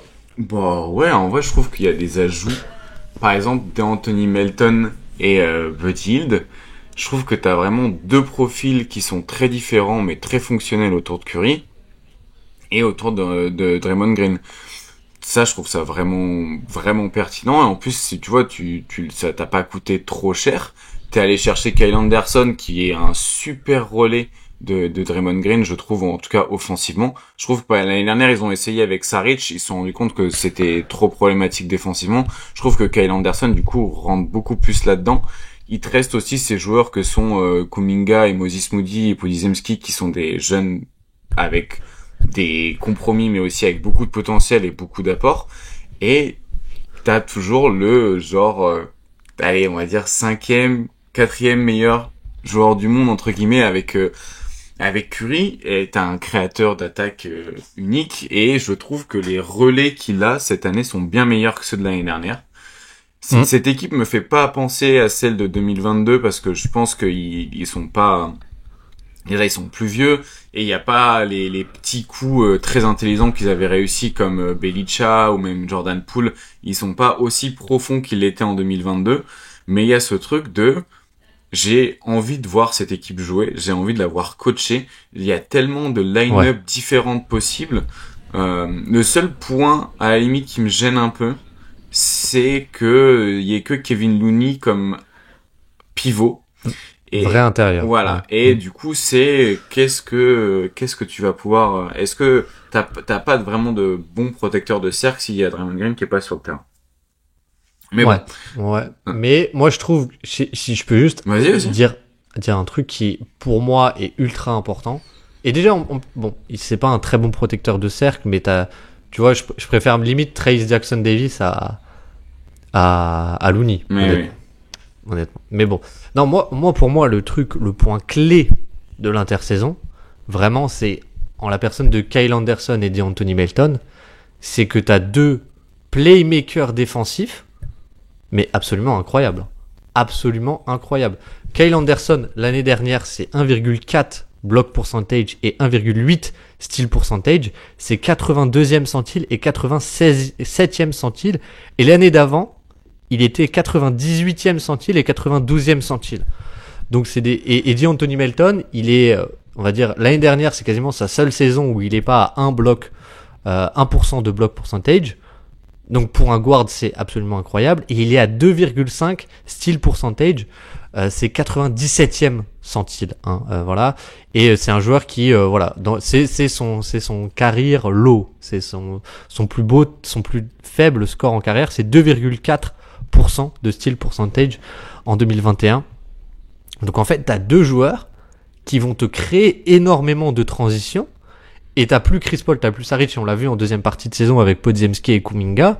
Tu peux beaucoup plus jouer de la transition et ces joueurs vont aussi rentrer complètement là-dedans. Et alors Kyle Anderson, t'as un peu le compromis du spacing, mais honnêtement la plus-value défensive est quand même pas mal. Et comme tu l'as dit, t'as un peu ce truc de connecteur offensif.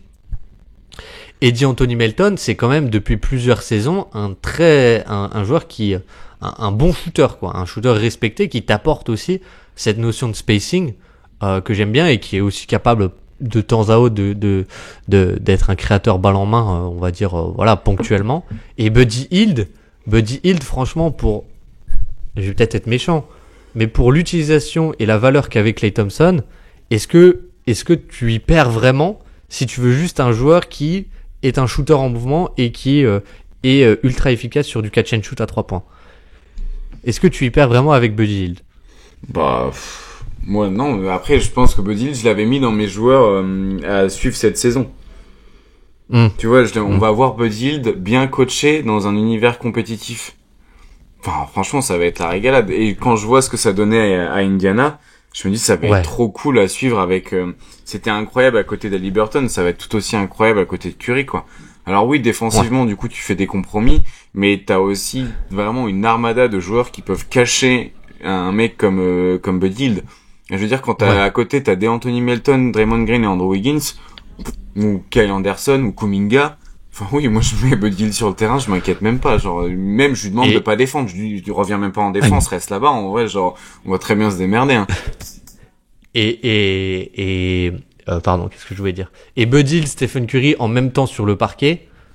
En termes de spacing, ça peut être sympa aussi à regarder par séquence, quoi. Ça peut être très très sympa à regarder par séquence.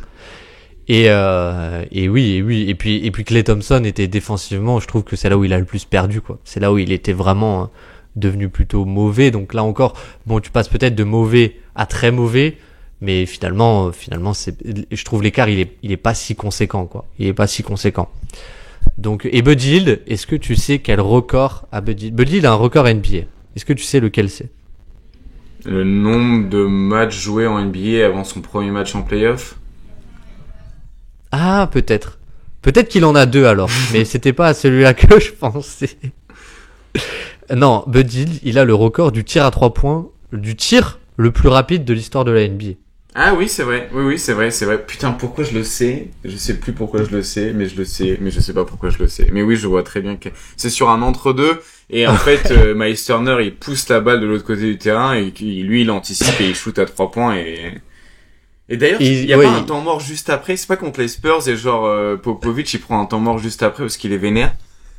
Ah, moi j'aurais dit que c'était contre les Cavs, mais je dis peut-être n'importe quoi. Buddy Hield. Oh là là, les blaireaux qui font leurs recherches en plein. Oh non, mais c'est vraiment de la. C'est contre les Cavs. Ok. Et il y a pas un temps mort juste après du coup. Je vais te dire ça tout de suite. Mais quelle séquence incroyable. Franchement, allez la voir si vous voulez. Vous tapez Buddy Hield. Ah non, c'est même pas Turner qui l'apprend, c'est Allen qui l'envoie vers Garland.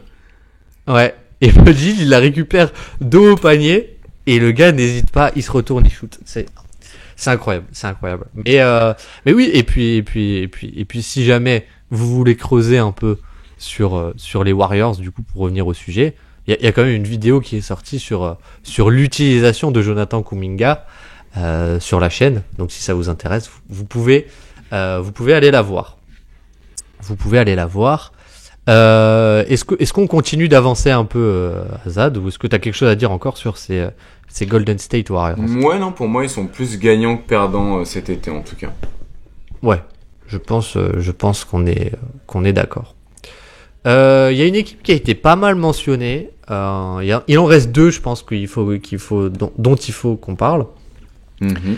C'est les Lakers en premier, qui ont été mentionnés du coup par pas mal de monde. Je vois que Mathieu W qui a mis les Lakers. Qui est-ce qu'on a d'autre? Ah oui, attends, pardon, petite précision, mais on va pas forcément parler des équipes qui jouent rien, comme les Blazers et le Jazz qui ont été cités. Donc voilà. Et puis après, il y a eu tout un débat entre Vincent et Benj, des briefs sportifs, sur les Lakers, puisque Vincent disait l'immobilisme des Lakers. Je me demande si l'immobilisme des Lakers n'est pas un recul. Oui. LeBron plus 1 an, AD encore meilleur qu'en 2023-24, vraiment. Progression en interne, je n'y crois pas. Et du coup, Benj qui répondait à ça. Je pense que les Lakers se disent que Gabe Vincent est une recrue. Christie doit être testé à un moment donné et Dalton Knecht est un joueur prêt. L'intersaison est assurément pas dingue, mais c'est pas un vrai immobilisme. Alors au-delà de Dalton Knecht, qu'est-ce que t'en penses toi de cette intersaison? T'avais plutôt l'air d'aller dans le sens de ils sont vieillissants finalement. Ouais, puis Dalton Knecht, bon, je sais pas à quel point il va pouvoir sauver la dernière saison compétitive de LeBron James, quoi. Parce que là, à 40 ans, normalement, c'est bon. Après, on va être tranquille, non? Donc, oh là là, ouais, non. Le reste de l'effectif, enfin, une fois que t'as fait LeBron James, Anthony Davis, Austin Reeves, là, ça fait rêver. Le reste, ça donne un peu envie de pleurer quand même, hein. Il y a quand même. Ah ouais, à ce point-là? Il y a pas de, je sais pas, j'ai l'impression que le spacing va toujours être problématique. Défensivement, tant que t'as Anthony Davis, tu sais que tu vas être une machine défensive, tu vas être une machine à provoquer des lancers francs et à pas trop justement toi faire faute grâce à Davis et à LeBron James. Donc tant que t'as LeBron James et Davis sur le terrain, enfin dans ton équipe, pour moi t'es une des genre 6, 8 meilleures équipes de la ligue, quoi. Mais le problème c'est le reste. Et le reste, pour moi, il est assez problématique, surtout que l'année dernière, ils étaient quand même, tu vois, malgré tout ça, ils sont que 16e défense. Donc en réalité, c'est quand même pas terrible. C'était une équipe qui manque un peu peut-être de physicalité, dans le sens où ils sont pas très bons au rebond. T'as pas vraiment de bons porteurs de balles à part Austin Reeves et LeBron James, mais du coup qui sont aussi des porteurs de balles un peu à compromis entre guillemets, et puis ça manque de spacing autour d'eux. Donc bon, je trouve ça déséquilibré en fait comme effectif. Et t'as perdu Taurean Prince, quand même. Mais non, mais tu vois, sur le côté défensif, t'as quand même un truc qu'on n'a pas dit, c'est que t'as presque 2 recrues, puisque t'as Jared Vanderbilt et Gabe Vincent qui ont très peu joué la saison passée et qui normalement pourraient jouer la saison prochaine et qui t'apportent un peu ce côté défensif. Jared Vanderbilt peut t'apporter cet apport au rebond et une certaine polyvalence. Les line-up, je trouve en fin de saison 2023, avec une raquette Vanderbilt, Anthony Davis, c'était assez dingue. Et même c'est ce qu'on a vu aussi pas mal en playoff, jusque la série contre les Warriors qui était assez intéressante, ou après Jared Vanderbilt un peu moins joué. Bref, ce qui est intéressant, c'est c'est que ça t'a une polyvalence assez dingue avec Vanderbilt, avec le front de courte en fait, LeBron, Vanderbilt, Anthony Davis. Et en plus, t'as Gabe Vincent. Donc, je pense que défensivement, si les joueurs sont en santé, c'est quand même le postulat qu'on est obligé de prendre. Ouais. Bon, je trouve que tu peux quand même avoir une belle saison défensive. Et offensivement, t'as Max Christie qui, j'espère, va un peu plus jouer et qui, je pense, peut un peu apporter un peu plus de, c'est vraiment un 3&D, quoi. Et t'as, du coup, Dalton Knecht, oh là là, on arrivera, ça va être long cette saison, qui peut t'apporter ce côté, en gros c'est un shooter, quoi. C'est un shooter en mouvement, c'est un scoreur, c'est un vieux rookie. Bon, ça va pas changer, mais c'est quand même un profil en plus qu'ils avaient pas forcément l'année dernière, quoi. Mm-hmm. Donc je la trouve pas si nulle leur intersaison aux Lakers.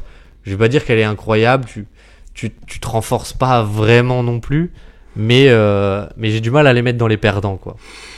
Ouais, moi j'aurais bien aimé qu'ils envoient LeBron James à Golden State, quoi. Histoire qu'on ait une saison avec Curry et LeBron, en fait. Ça aurait été une bonne intersaison des Lakers.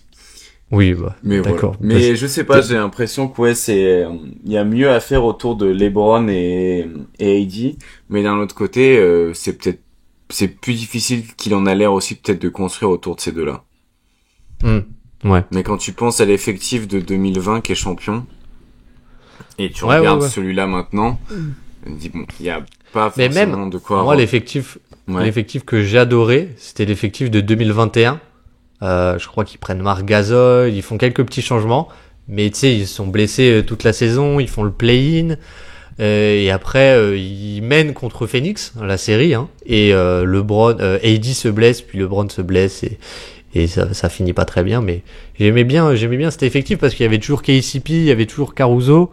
Il y avait un très jeune talent Horton Tucker et il y avait Marc Gasol. J'aimais bien, mais bon, c'était et il y avait, punaise, je viens de voir qu'il y avait Kostas Antetokounmpo aussi dans l'effectif. Incroyable. Ouais, du coup, pardon, je t'ai coupé. Qu'est-ce que tu disais sur les Lakers? Bon, je sais pas, peut-être un peu déçu de l'inactivité, mais bon, apparemment c'est pas si inactif que ça, donc j'ai envie d'y croire quand même un peu et de voir une dernière saison de LeBron James compétitive avec AD. Ça pourrait être cool.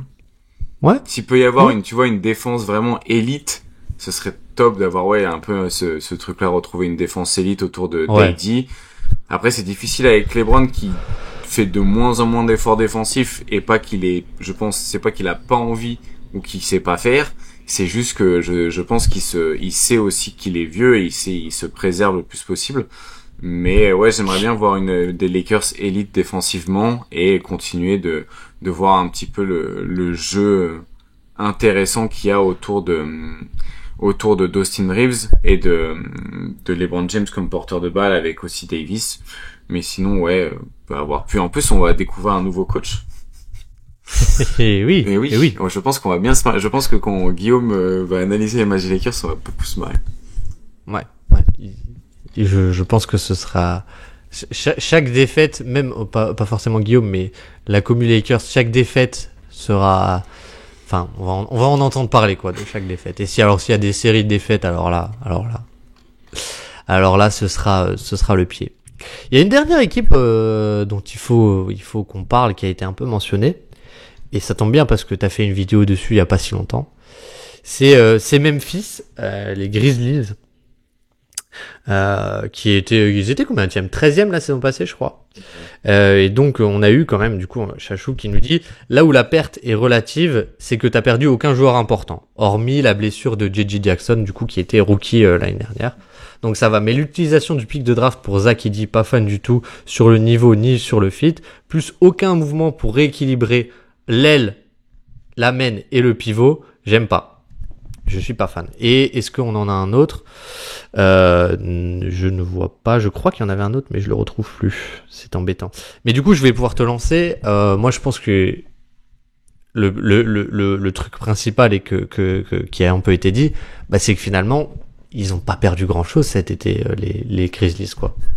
Et que, je finis juste, et que leur groupe au complet, bah, on l'a vu, il est déjà quand même très compétitif avec notamment leur Big Three, quoi. Ouais, puis c'est surtout qu'on sait pas, en réalité. C'est pour ça que, tu vois, il parle de rééquilibrer l'aide, l'intérieur, mais en fait, on sait pas ce qui est en déséquilibre pour l'instant. Donc c'est quand même, moi, j'aimerais bien qu'on voit un petit peu ce que ça peut donner, pour pouvoir justement juger un petit peu des manques qu'il peut y avoir. Mais bon, il y a quand même un effectif qui est assez intéressant, qui est un peu déséquilibré. Tu vois, peut-être moi, ce qui me gêne le plus, en vrai, c'est est-ce que en fait le duo JJJ Ja-Morant il est vraiment fonctionnel. En fait, c'est deux joueurs que je trouve incroyables, mais je me demande si on arriverait à tirer peut-être plus de jus de Ja-Morant offensivement avec un autre intérieur, ou peut-être plus de jus de JJJ avec un autre porteur de balle.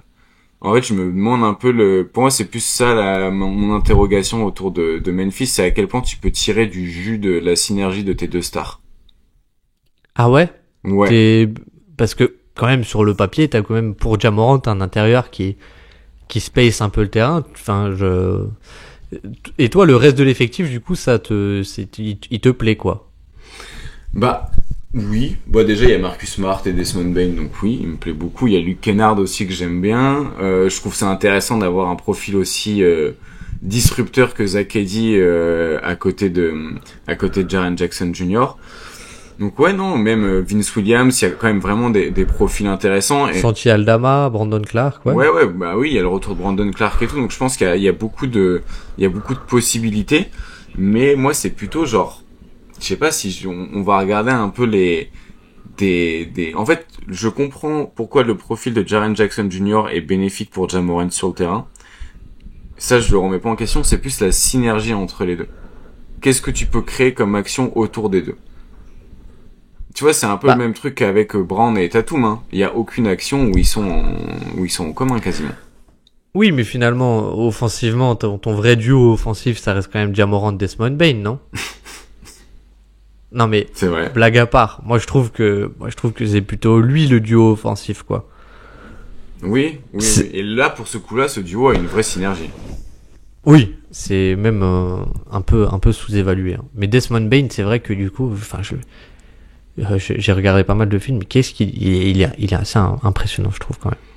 Et si je peux me permettre, moi je trouve, et il y a quelque chose que t'as dit, mais que j'aime beaucoup, et j'ai beaucoup réfléchi à ce choix, et au début j'aimais pas trop, mais Zach Edey, je trouve que ce qui est intéressant, c'est que en fait t'avais Steven Adams avant, ok, t'avais déjà une équipe plutôt fonctionnelle, même si le spacing, bon, c'était pas terrible, même si j'aime beaucoup l'animation, on va dire, qu'en fait Tyler Jenkins, et l'optimisation qu'il arrive à en faire. Mais je trouve que ce qui est intéressant avec Zach Edey, c'est que Steven Adams, tu lui demandais beaucoup de être un bon poseur d'écran pour Ja-Morant, offensivement, je veux dire. Et Zach Edey, être un poseur d'écran pour des écrans hauts pour Ja-Morant, bah, il pourra complètement le faire. Et même mieux que ça, j'ai envie de te dire, c'est qu'il t'empêche complètement de switcher sur lui, parce que, bon, s'il y a bien un truc qu'il sait faire, c'est jouer du post-up de manière ultra efficace. Pour ceux qui le connaissent pas, c'est un pivot qui fait 2m24, il me semble, et qui a été double MOP de NCAA, donc meilleur joueur, voilà. Et qui est beaucoup critiqué parce qu'il est pas forcément NBA compatible. Mais du coup, moi, ce que je trouve intéressant, c'est que dans le rôle de Adams, ou même sur des main à main avec un joueur comme Desmond Bane, tu peux avoir une super synergie. Et ce qui est intéressant, c'est que la création, du coup, sans Ja-Morant, bah en fait elle peut aussi passer par Zach Edey. Et selon les match-up, tu vois, bon, Jaren Jackson Jr., on peut penser ce qu'on veut de lui offensivement, mais tu vois, la création pour punir des mismatchs, je suis pas ultra convaincu. Là où Zach Edey, bah pour punir des mismatchs, ça t'apporte en fait une source d'attaque qui est complètement différente.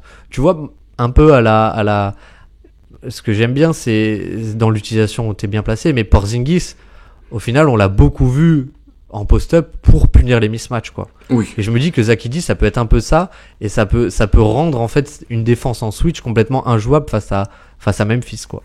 Et défensivement, bon bah Steven Adams, il faisait déjà du drop, et bon, il est peut-être encore moins mobile, mais sur de la protection de cercle, il est pas, c'est peut-être pas un défenseur élite, mais ne serait-ce que par ses mensurations, ça reste un défenseur, je pense, qui peut avoir un apport un peu positif défensivement. Et s'il y a bien une équipe qui peut le cacher défensivement, bah c'est, on va dire, un duo Marcus Smart, Jaren Jackson Jr. Donc, au final, je comprends ce choix et je me dis que ça t'apporte, comme tu l'as dit, un peu un côté un peu imprévisible et que t'avais pas avant, quoi, finalement. Ouais, non, mais je comprends, et même je pense que ça vaut le coup de tester, surtout vu la qualité de la draft. C'est pas non plus un gros risque, il y avait peut-être pas grand chose d'autre à faire en réalité de plus intéressant. Donc ouais, c'est curieux, puis même tu vois, genre pour le coup j'ai fait une vidéo sur le Blind Pig, un mec qui est aussi grand et qui a pas forcément besoin d'être en grand mouvement pour réaliser ce genre d'action, mais qui peut être très punitif pour les défenses agressives, bah des situations de Blind Pig ou de cut autour de lui, ça peut être très intéressant autour de Zach Edey. Et je pense que c'est tout à fait faisable vu que c'était fait avec Steven Adams. Donc bon, à voir. Assez curieux, je pense que ça va être une équipe qui va être très très très cool à suivre et ça va prendre du temps. Mais c'est vrai que moi je me questionne quand même sur la synergie entre Jaren Jackson et Ja Morant. Mais est-ce que tu penses que c'est, on va dire, c'est vraiment une limite due à leur profil qui sont pas complémentaires? Non, c'est leur utilisation. Non, c'est leur utilisation. Là, je questionne la synergie que moi j'ai pas vue parce que j'ai pas trouvé que il y avait beaucoup de dynamique entre les deux en fait.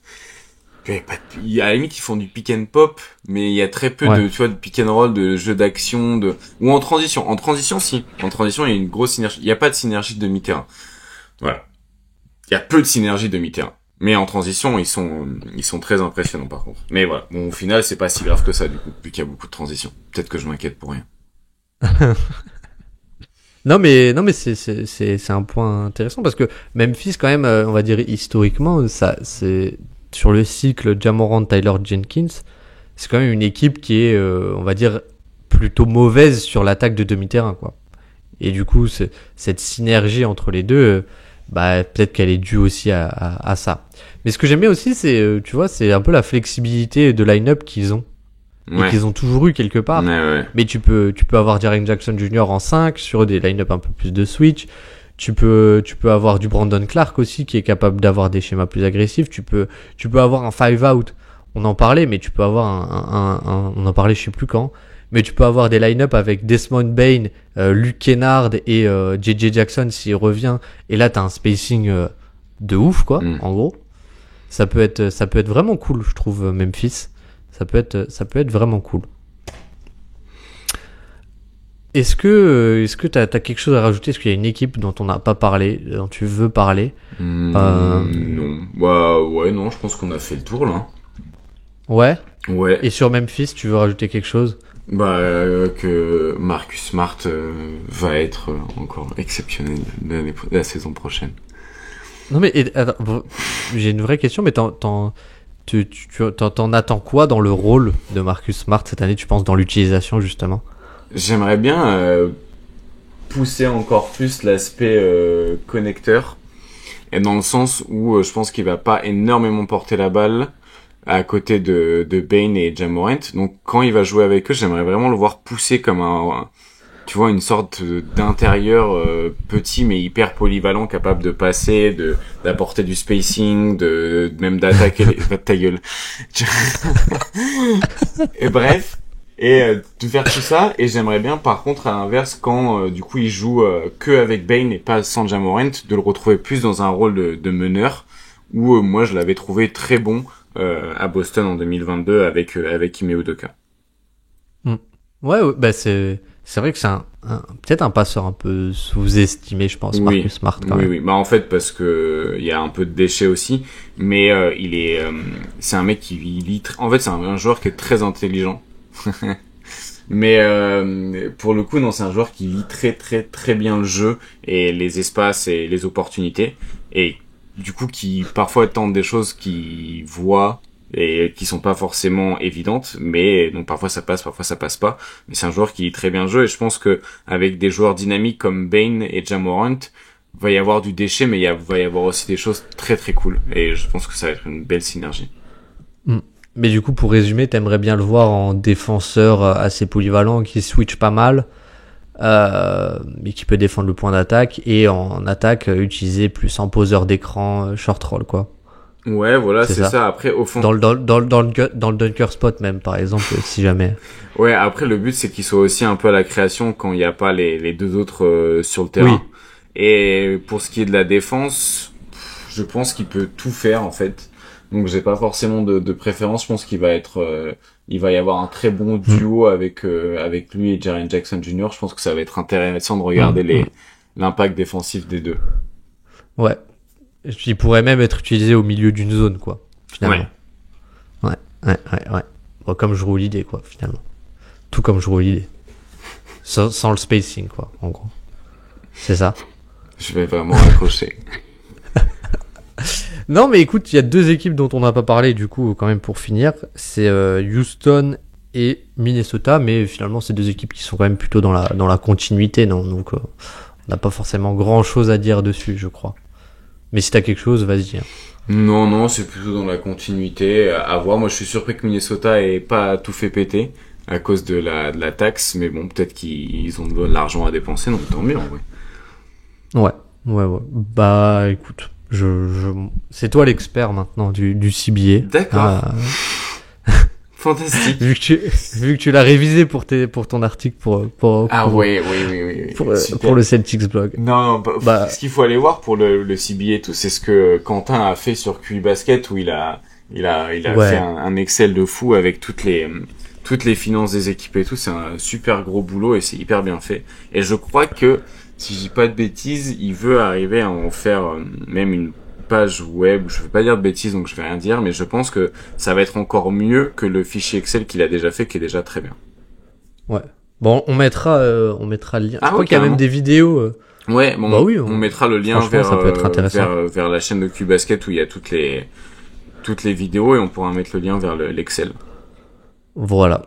Exactement. Est-ce qu'on a fini? On a encore quelque chose à dire? Non, moi ça y est, il est bientôt midi, j'ai faim. Bon, je pense qu'on peut y aller.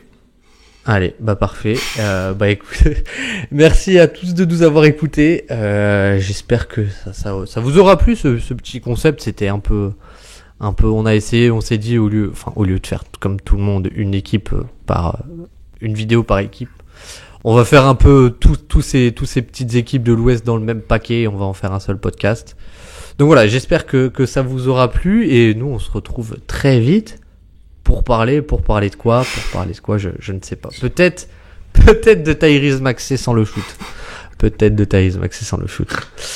En tout cas, bah écoute, merci avec Azad, un peu comme de passing d'habitude. quand même. Genre Tyrese Maxey avec une capacité de passe mais sans shoot quoi. Ouais, et un peu plus grand. Ouais, mais en défense ça lui servait pas à grand chose. Oh, je te trouve vache. Mais on en reparlera très très vite. Bah écoute Azad, merci, et puis à la prochaine. Bah ouais, à la prochaine. Ciao. Ciao.